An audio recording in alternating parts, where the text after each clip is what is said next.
She gave up college. She gave up her money. She gave up her womb. She gave up her mind. And in return, he made her his queen, gave her a title, put her at the top of everything he was building. And then he formed a circle around her, took the baby out of her arms, and beat her in front of everybody. And when he was done, he told the other women to give her a bath. This is Velvet's story. And I need you to understand that this is not just her story. Tired of just surviving, ready to heal. Gotta take some action, do more than kneel. I kept blaming heaven. I want to say something before we get into Velvet's story because I feel like this episode requires a different type of attention than episodes 1 and 2. Episodes 1 and 2 are about the psychology of how he recruited people and built control. That was important. That was necessary. But this episode is about what the control looks like on the body of a real woman in real time on camera. And I need you to know if you are currently in a relationship where you are being physically hurt, emotionally destroyed, sexually coerced, this episode may bring up a lot. This isn't a reason to stop watching, but it is a reason for you to be honest with yourself while you watch. I also want to say this. I am not going to spend this episode being angry at Velvet for staying. I am not going to spend 1 second asking, why didn't she just leave? Because if you've done any healing work at all, if you have spent any time understanding how trauma works in the body, you already know that just leave is the most useless advice given to a woman who is in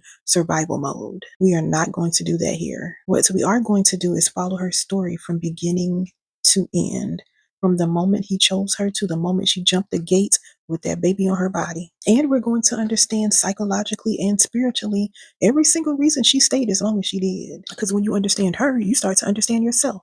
Okay? Let's go.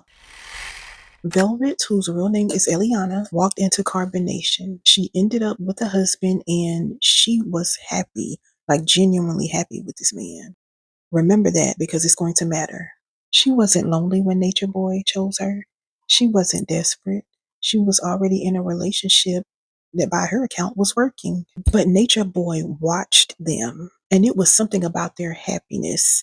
I believe that he was jealous, pure and simple, and it made him move. He pulled Velvet to the side and he started talking. Girl, that man don't really love you. You know you smarter than him. You deserve more than that. You can do better. Now, I need you to picture this because this isn't a random conversation. This is calculated dismantling. He took a relationship that was working and planted seeds of doubt so targeted and precise that she ended it herself.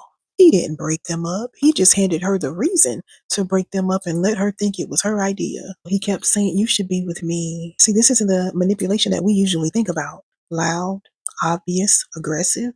It was real subtle. That quiet kind that sounds like wisdom. The kind that sounds like somebody really sees you and they really want better for you. That is the kind that is hardest to recognize because it doesn't feel like abuse. It feels like revelation. The relationship ended. Velvet decided she wanted to step back and do her own thing, have some space. Nature Boy wasn't having that. He started love bombing her. And she described their conversations as always enlightening. There was something huge about him positioning himself as God and the higher self.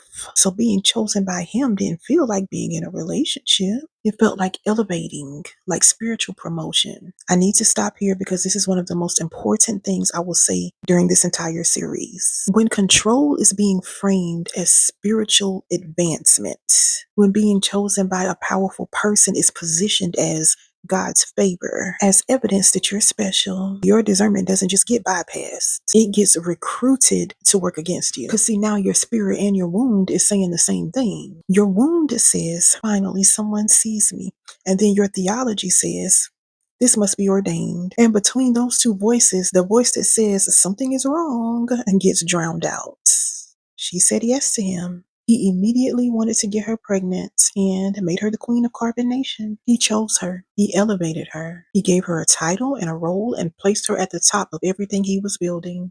And then the real work began. Here is what being queen of Carbonation actually meant. It meant managing his access to other women. He wanted her, the queen, his wife, the one he had just crowned, to create space for him to be intimate with the other women in the group. Whether those other women were in relationships or not, he wanted her to manage it, facilitate it, make it smooth. He wanted his queen to run his brothel. And I want to be clear, I'm not using this word to be harsh or dramatic. That's the word Velvet used herself in the documentary. She said he wanted her to be his brothel manager. And when she didn't perform the role the way he wanted, when she showed any resistance, any softness, any humanity, he would fuss at her in front of everybody, tell her she wasn't confident enough in her position, cut her down publicly so she would feel the gap between where she was supposed to be and who she actually was. Now, here's the psychology of that, because this happens in relationships that are not cults. This happens in marriages, in churches, in friendships. When someone gives you a title or a role and then constantly tells you that you're not living up to it, what they have created is a permanent space of inadequacy. You are always falling short of a standard they keep moving. You are always trying to prove yourself worthy of a position they gave you,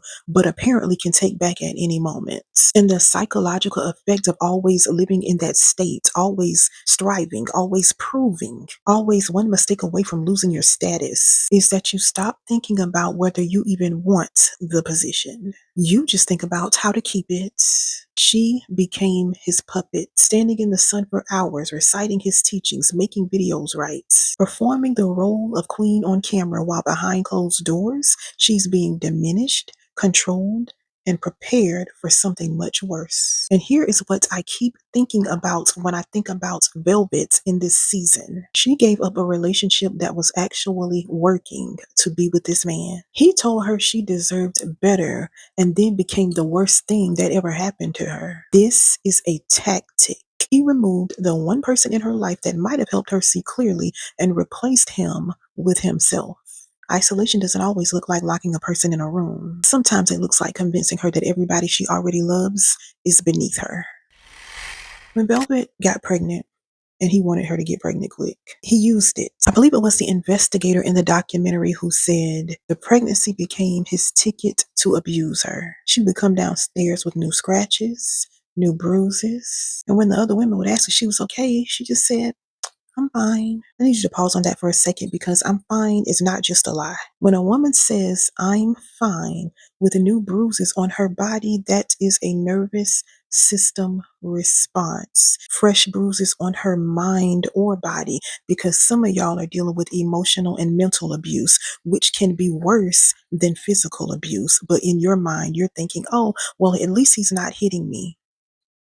Anyway, it's a nervous system response. That is a woman who has already calculated, whether consciously or not, that telling the truth is more dangerous than carrying the wound in silence. She wasn't lying to protect him. She was lying to survive him. He went live on social media during her labor. Think about that. Sit with that. This woman was in active labor.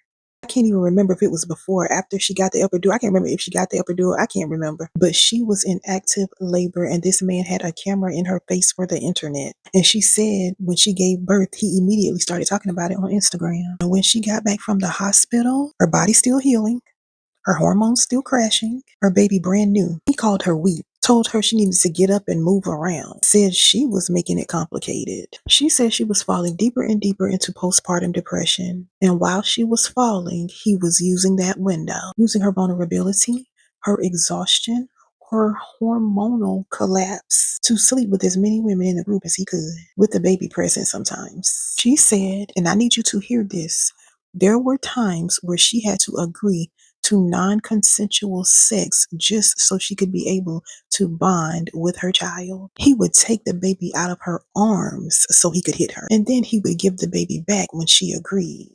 Listen, I am a healing coach and I have heard a lot of stories. There are not many moments where I have to stop and sit in the horror of what I'm hearing is being done to another human being. This is one of those moments. I watched that documentary twice in one day, and it wore me out. What he did to Velvet after she gave birth is called postpartum coercive control. It is one of the most underreported and least understood forms of abuse, because it happens at the exact moment when the woman is most physically vulnerable. She is emotionally raw and neurologically overwhelmed. Your body just did something enormous. Your hormones are in free fall. You haven't slept. You are flooded with oxytocin that is biologically designed to help you bond with your baby and the people around you. You are, in every measurable way, the most open and the most fragile you will ever be. And he knew that, and he used it. Now I have to talk about this circle. This is a moment in Velvet's story that I think will stay with me for the rest of my life. She found out he had broken the promise of monogamy, and she spoke up. She did not attack him. She did not cause a scene. She simply spoke up. She said something. She expressed herself, and his response was to gather up Carbonation, have them form a circle around her, took the baby from her arms, and he beat her. Her face, her stomach, her back, her legs, her arms, in front of everyone. And nobody stopped him. She was the queen, the highest ranking woman in the entire group, the mother of his child, the woman he had publicly crowned and called his, and he made her the example, because that's exactly what that circle was. It wasn't just punishment. It was a message to every single person that was standing there watching. It was him saying, if I will do this to her, the queen, the one I chose, the one I elevated, imagine what I'll do to you. The circle wasn't about Velvet. The circle was about everyone who was watching Velvet. And when it was over, he told the women to give her a bath. I want you to sit with the cruelty of that for a moment. He beats this woman within an inch of herself and then tells the other women to clean her up, not out of care, but as the final act of humiliation, as a way of saying, you're still subject to this household. You're still under my order, even in your pain. And I know somebody watching is saying, why didn't she leave then, right in that moment? Hello? You have to understand what happens in the nervous system in a moment like that. When you experience extreme trauma, especially at the hands of someone you have attached to, someone your nervous system has bonded with, your body doesn't always go into fight mode. Sometimes it goes into freeze, complete shutdown. Not because you don't know what's happening, not because you don't feel the pain, but because your nervous system has made a survival calculation faster than your conscious mind can process it. And the calculation is moving is more dangerous than staying still. She had a newborn. She was physically recovering from birth. She was postpartum. She was isolated from her family. Hello. She had no money of her own. He controlled the finances. She had nowhere to go. And she just watched the man that was supposed to be her covering beat her in front of a group of people that did not move. This is not a woman who chose to stay. This is a woman whose nervous system understood the math of survival in a way that we don't have language for unless we've lived it. But she got out. I want to say that before I say anything else. She got out. It didn't happen overnight. It didn't happen in some dramatic moment of clarity. It happened the way most escapes from trauma bonding happen. Slowly, quietly, and when the opportunity opened just enough for her to move through it. Baby Velvet said she got everybody drunk and high one night. She made the drinks herself. She waited until they were deep enough in sleep that they wouldn't notice.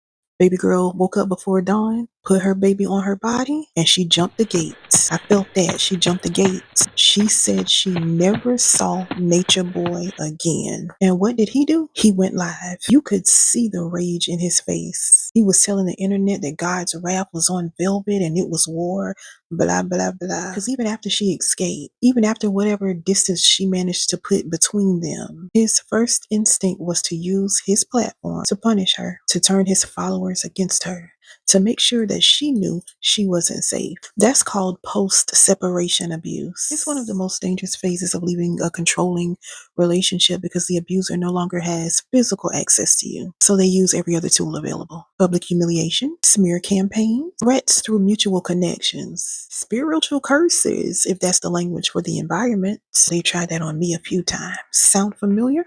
Because it should. Because stuff like this happens every day in regular neighborhoods, in regular churches, when women leave men who can't stand to lose control. I want to talk to you now, not about Velvet, but about you. Here's what Velvet's story reveals that I don't think we talk about enough. The higher you are elevated by someone who is not safe, the harder the fall. And the harder the fall, the more shame you feel for being at the top. There is a specific kind of shame that belongs to the woman who was the main one, the wife, the queen, the chosen one. Because the world and sometimes the church looks at her and said, but you had everything. You were the one he picked. Why are you complaining? Why did you stay?